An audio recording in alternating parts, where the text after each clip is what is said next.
মেঘের কথা শুনে বর্ষা ভ্রুকুচকে মেঘের দিকে একবার আর নিলয়ের দিকে একবার তাকিয়ে আছে। নিলয় আমতা আমতা করে মেঘকে বলল, প্লিজ দোস্ত, ছেড়ে দে না আমায়। আমি তোর কাছে ক্ষমা চাইছি। আমায় মাফ করে দে, যেতে দে আমায়। বুঝেছে, তুই সোজা কথায় মানবি না তাই তো? দাঁড়া, তোকে কি করে মানাতে হয় আমি দেখাচ্ছি। কথাটা বলি মেঘ আশেপাশে কিছু একটা খুঁজতে লাগলো। তারপর বাগানের পাশে একটা বাঁশের টুকরা দেখতে পেয়ে সেটা গিয়ে নিয়ে এসে বলল, এবার বল, তুই এটার বাড়ি খাবি নাকি সত্যিটা বর্ষাকে বলবি? মেঘের কথার আগা মাথা কিছুই বুঝতে পারছে না বর্ষা।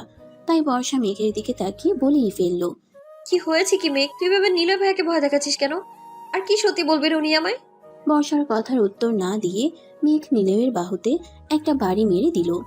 তারপর বলল, তুই কি সত্যিটা বলবি নিলয়, নাকি আমি তোকে এটা দিয়ে আদর করে সব সত্যিটা বলাবো?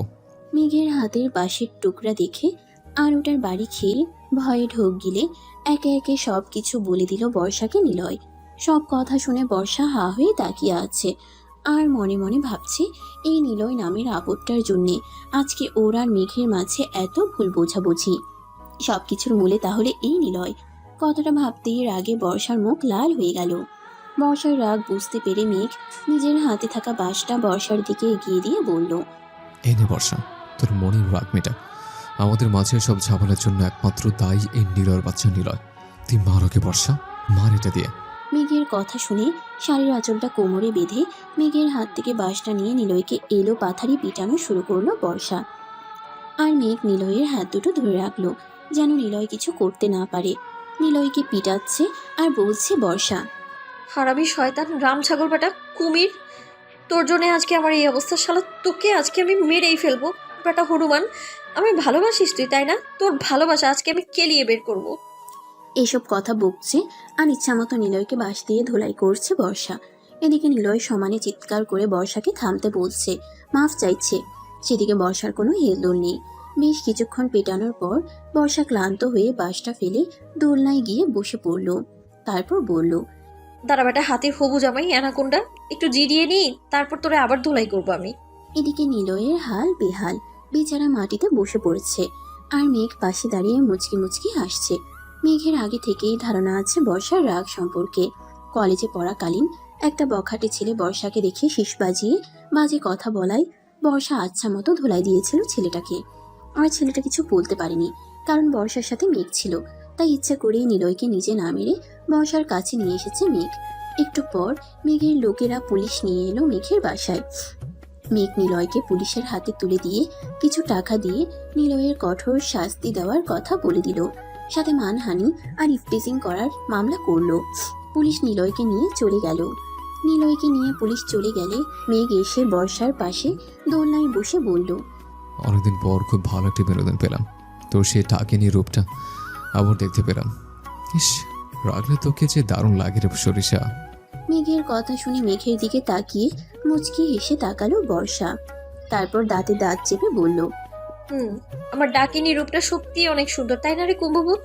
কিন্তু বিনোদনটা তো এখনো শেষ হয়নি, তবে এবার হবে। বর্ষার কথা শুনে ভ্রুকুচকে তাকিয়ে মেঘ বলল, নিলয় কোথায় পুলিশে নিয়ে গেল, তাহলে আর বিনোদন কি করে হবে? দাঁড়া, দেখাচ্ছি কি করে হবে। কথাটা বলেই সেই বাঁশটা আবার হাতে তুলে নিল বর্ষা।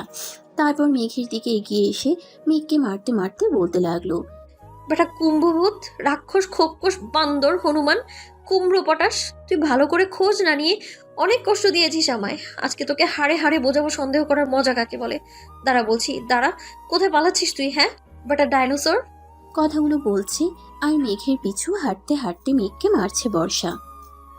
বর্ষার হাতের মার খেয়ে মেঘ সমানে পিছাচ্ছে আর বলছে, আমার ভুল হয়ে আছে বর্ষা, প্লিজ এবারের মতো মাফ কর।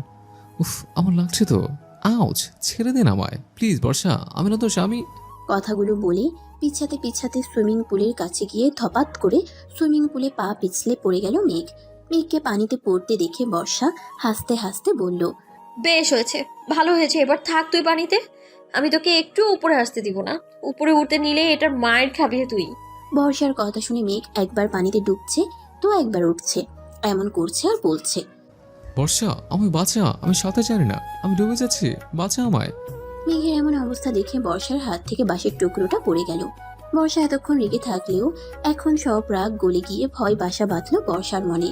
মেঘকে মেঘকে ডুবে যেতে দেখে বর্ষা কিছু না ভেবেই সুইমিং পুলে ঝাঁপ দিল। কিন্তু সুইমিং পুলে ঝাঁপ দেওয়ার পর মেঘকে কি বাঁচাবে, উল্টো বর্ষাই ডুবে যেতে লাগলো, কারণ বর্ষা সাঁতার জানে না। বর্ষাকে ডুবে যেতে দেখে মেঘ দ্রুত সাঁতার কেটে বর্ষাকে পাড়ে তুলে কোলে করে উপরে উঠিয়ে আনলো। ততক্ষণে বর্ষা বেশ কয়েক ঢোক পানি খেয়েছে, তবে বর্ষার এখনো সেন্স আছে। সুইমিং পুল থেকে উপরে উঠে মেঘ উত্তেজিত কণ্ঠে জিজ্ঞেস করলো, তোর কিছু হয়নি তো বর্ষা? তুই ঠিক আছিস তো? তুই কেন লাফ দিতে গেলি? তোকে সাঁতার জানিস না এটা জেনেও কি দরকার ছিল তোর জলে লাফ দেওয়ার? কথাগুলো বলতে মেঘের চোখ বেয়ে কয়েক ফোঁটা পানি গড়িয়ে পড়লো। বর্ষা কাঁচতে কাঁচতে উঠে বসে মেঘের দিকে তাকিয়ে বলল, তুই ডুবে যাচ্ছিলি তাই তো আমি ঝাঁপ দিলাম, কিন্তু তুই আমার মিথ্যে কেন বললি? তুই যে সাঁতার জানিস না। আমি তো তোর মায়ের হাত থেকে বাচ্চার জন্য মজা করে বলেছে। আমি কি জানতাম আমার মজা করাটাকে তুই সিরিয়াসলি নিয়ে লাফ দিবি? তুই কি সারা জীবন মাথা মরে থেকে যাবে বর্ষা? তোর কি একবারও মনে হলো না যে আমি সাঁতার না জানলে আমার বাড়ি থেকে সুইমিং পুল থাকতো? মেঘের কথা শুনে মাথা নিচু করে বর্ষা বলল, আমি তখন এতটা ভাবিনি, আমার শুধু মনে হয়েছে তুই ডুবে যাচ্ছিস, তোকে বাঁচাতে হবে আমার, সেটা যে কোনো কিছুর মূল্যেই হোক না কেন। তখন আমি ভুলে গিয়েছিলাম আমি সাঁতার জানি না। বর্ষার কথা শুনে মেঘ বর্ষার কাছে বসে নরম সুরে বলল, আমার কিছু হলে তোর কি বর্ষা? আমি না তোকে সন্দেহ করে কত কষ্ট দিয়েছে, কত বাজে কথা বলেছে, তবু আমায় ডুবে যেতে দেখে তুই কেন আমায় বাঁচাতে গেলি? নিজের জীবনের কথা না ভেবে আমি মরলে তোর তাতে কি? মেঘের কথা শুনে বর্ষা কোনো উত্তর না দিয়ে উঠে দাঁড়ালো। তারপর নিজের দিকে তাকিয়ে আবার গুটিসুটি মেরে বসে গেল বর্ষা। কারণ বর্ষার গায়ের হলুদ রঙের শাড়িটা ভিজে একদম লেপ্টে গেছে বর্ষার শরীরের সাথে। বর্ষার ব্যাপারটা বুঝতে পেরে বর্ষাকে কোলে তুলে নিল মেঘ। তারপর ওকে কোলে নিয়ে সোজা চলে গেল নিজের রুমে গিয়ে ওয়াশরুমের সামনে বর্ষাকে নামিয়ে দিল মেঘ। তারপর অন্যদিকে ঘুরে দাঁড়িয়ে বলল, তুই ফ্রেশ হয়ে তাড়াতাড়ি কাপড় পাল্টে নে, নইলে অসুস্থ হয়ে পড়বি। আমি অন্য ওয়াশরুম থেকে ফ্রেশ আসছে। কথাটা বলেই রুম থেকে বেরিয়ে গেল মেঘ। বর্ষা মেঘের চলে যাওয়ার দিকে তাকিয়ে রইল। তারপর আলমারি থেকে কাপড় নিয়ে ওয়াশরুমে চলে গেল ফ্রেশ হতে। বিকেলে একা একা ছাদে দাঁড়িয়ে আছে বর্ষা। আজ অনেকদিন পর নিজেকে কেমন মুক্ত পাখির মতো মনে হচ্ছে বর্ষার। মনের মাঝে অজানা একটা ভালো লাগা কাজ করছে বর্ষার। খুব সুন্দর বাতাস বইছে চারদিকে। বাতাসে বর্ষার খোলা চুলগুলো উড়ছে, সাথে উড়ছে বর্ষার ওড়নার আঁচলটাও। আনমনে নীল আকাশের দিকে তাকিয়ে আছে বর্ষা। তখনই বর্ষার পাশে এসে দাঁড়ালো মেঘ। মেঘের দৃষ্টিও আকাশের দিকে। বেশ কিছুক্ষণ সবকিছু নীরবতায় ভরা রইল। হঠাৎ নীরবতা ভেঙে মেঘ আকাশের দিকে তাকিয়ে থেকেই বলে উঠল, আমি আরেকটা সুযোগ দেওয়া যায় না বর্ষা? শেষবারের মতো আরেকটা বারকে আমি ক্ষমা করে আপন করে নেওয়া যায় না? বল, আমি যে আর পারছি না তোর থেকে দূরে থাকতে। তোকে যতটা কষ্ট দিয়েছি তার চাইতে অনেক বেশি অনুতপ্ত হয়েছে আমি। প্লিজ বর্ষা, আরেকটি বার ক্ষমা করে দে না আমায়। মেঘের কথা শুনে কোনো উত্তর না দিয়েই সেখান থেকে চলে যেতে নিল বর্ষা। তখনই ধপ করে বর্ষার হাতটা ধরে ফেলল মেঘ।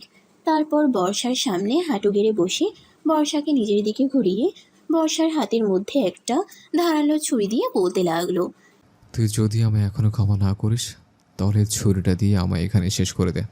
আমি আর পারছি না এভাবে বেঁচে থাকতে। সবসময় নিজের ভুলের কারণে ভিতরে ভিতরে শেষ হয়ে যাচ্ছে আমি। এভাবে প্রতিদিন একটু একটু করে মরে যাওয়ার চাইতে একেবারে তুই মেরে ফেল আমায়। আর না হলে আমায় ক্ষমা করে আপন করে নে বর্ষা।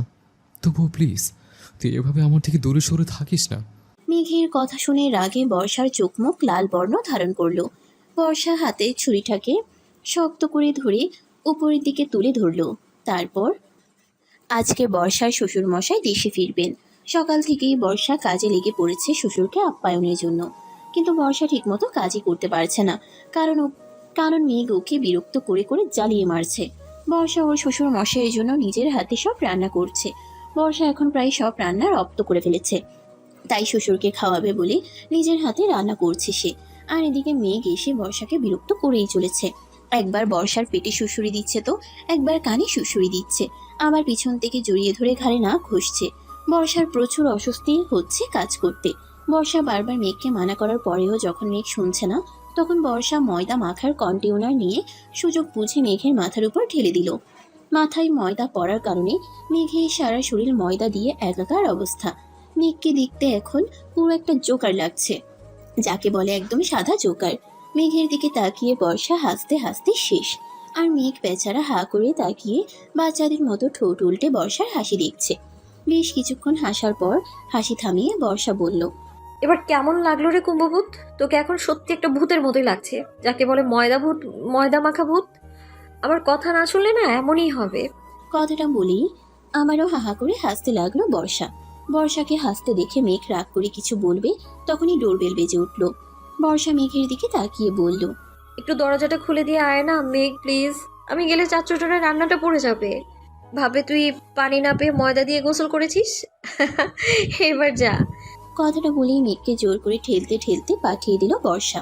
মেঘ মুখটাকে বাংলার পাঁচ বানিয়ে গিয়ে দরজা খুলতেই দরজার ওই পাশে মেঘের বাবা আহসান চৌধুরী মেঘকে দেখে কিছুক্ষণ তাকিয়ে থেকে হাহা করে হেসে দিয়ে বলল, হোয়াট, এ প্যান্টসের সারপ্রাইজ ম্যাক, তোমায় কি দারুণ দেখতে লাগছে। নিশ্চয়ই এটা বর্ষার মা মনির কাজ, তাই না? হা হা হা। আহসান চৌধুরীর কথা শুনে মেঘ ঠোঁট উল্টে অসহায় গলায় বলল, আরে চাচু তুমি এসে গেছো? আসো আসো ভেতরে আসো। এখনো বাইরে দাঁড়িয়ে আছো কেন তুমি? বর্ষা মা, কেমন আছিস তুই? আর এত তাড়াহুড়া করে হাঁটা চলা করছিস কেন? কথাটা বলতে বলতে বাসার ভিতরে ঢুকে সোফায় গিয়ে বসলো মেঘের বাবা। আর মেঘ উপরে চলে গেল ফ্রেশ হয়ে আসতে। মেঘের বাবা আহসান চৌধুরী বর্ষাকে পাশে বসিয়ে নিয়ে মাথায় হাত বুলিয়ে বলল, মামুনি, তুই ভালো আছিস তো? ম্যাক তোর সাথে খারাপ ব্যবহার করে না তো? আমাকে সত্যি করে বল মা। মেঘের বাবার কথা শুনে বর্ষা মুচকি হেসে বলল, না চাচু, মেঘ আমায় অনেক ভালোবাসে, একটুও কষ্ট দেয় না, আমার অনেক যত্ন করেও। তুমি এসব কেন জিজ্ঞেস করছো বলো তো? কারণ আমি জানি রে মা, তোর বিয়ের দিন তোকে আর কেউ নয় ম্যাগ কিডন্যাপ করেছিল। আর ম্যাগেই সেদিন তোকে আড়াল থেকে বিয়ে করেছিল। বিদেশে যাওয়ার আগে আমার ভয় ছিল তোকে নিয়ে সে ম্যাগ যদি তোকে কষ্ট দেয়। প্রতিদিন ম্যাগকে কল দিতাম আমি তোর খবর নিতে, কিন্তু সব সময় ম্যাগ বলতো তোর পাশে নেই বা তুই ঘুমাচ্ছিস, তাই আর কথা বলা হতো না। তুমি একদম চিন্তা করো না চাচু, মেঘ আমায় একটুও কষ্ট দেয়নি, বরং সব সময় খেয়াল রেখেছে আমার। ও শুধু আমার স্বামীই নয়, বরং আমার বন্ধু। এমন ভাগ্য কয়জনের হয় বলো চাচু, যে স্বামী নিজের বন্ধুর মতো হয়? বর্ষার কথা শুনে আহসান চৌধুরী বর্ষার মাথায় হাত বুলিয়ে বললেন, দেখিনিস মা, তুই অনেক সুখী হবি। আমার দোয়া সব সময় তোর সাথেই থাকবে। তবে আমি কিন্তু তোর ওপর একটু রেগে আছি। এমা, তুমি আবার রেগে আছো কেন চাচু? আমি আবার কি করলাম? আমার অপরাধটা কি বলো? এই যে তুই আমার এখনো চাচ্ছু বলে ডাকিস। আরে আমি চাচ্ছুর পর এখন তোর শ্বশুর মশাই, তাই আমায় তুই আব্বু বলে ডাকবি, বুঝলি মামুনি? আহসান চৌধুরীর কথা শুনে মুচকি হাসলো বর্ষা। তারপর বলল, ওকে আমার আব্বুজান, তাই হবে। তারপর দুজনেই হেসে দিল। বিদেশ থেকে আসার সময় আহসান চৌধুরী অনেকগুলো খেলনা আর ছোট ছোট জামা কাপড় নিয়ে এসেছেন তার হবু নাতি বা নাতনির জন্য। আহসান চৌধুরীকে দেখেই বোঝা যাচ্ছে তিনি কতটা খুশি। বিকেলে ছাদে দাঁড়িয়ে আছে বর্ষা। বর্ষা একটা কলাপাতা রঙের শাড়ি পরেছে, সাথে হাতে ম্যাচিং চুড়ি, কানে ছোট ছোট দুটো ঝুমকা, গলায় সোনার লকেটওয়ালা চিকন চেইন, চোখে গাঢ় কাজল, ঠোঁটে হালকা লিপস্টিক, চুলগুলো আর শাড়ির আঁচলটা বাতাসে উড়ছে আপন মনে। সেদিকে বর্ষার কোনো নজর নেই। বর্ষা আনমনে তাকিয়ে আছে আকাশের দিকে। হঠাৎ মেঘের ছোঁয়ায় ধ্যান ভাঙলো বর্ষার। মেঘ পিছন থেকে বর্ষাকে জড়িয়ে ধরে বর্ষার চুলের মাঝে মুখ গুজে বলল, সরি জান। মেঘের কথা শুনে অবাক হয়ে মেঘের দিকে ফিরে তাকালো বর্ষা। তারপর ভ্রুকুচকে জিজ্ঞেস করলো, সরি কেন বলছিস মেঘ? আব্বুর সাথে যদি কথাগুলো বলছিলে, আমি আড়াল থেকে সব শুনেছি। আমি তোকে এতটা কষ্ট দেওয়ার পরেও তুই আমার বিষয়ে আব্বুকে কিছু বলিস না, বরং সবসময় আমার সম্পর্কে ভালো বলে গেল। সত্যি আমি অনেক বেশি অনুতপ্ত নিজের ভুলের জন্য। নিজেকে বড় বেশি অপরাধী মনে হচ্ছে আজ।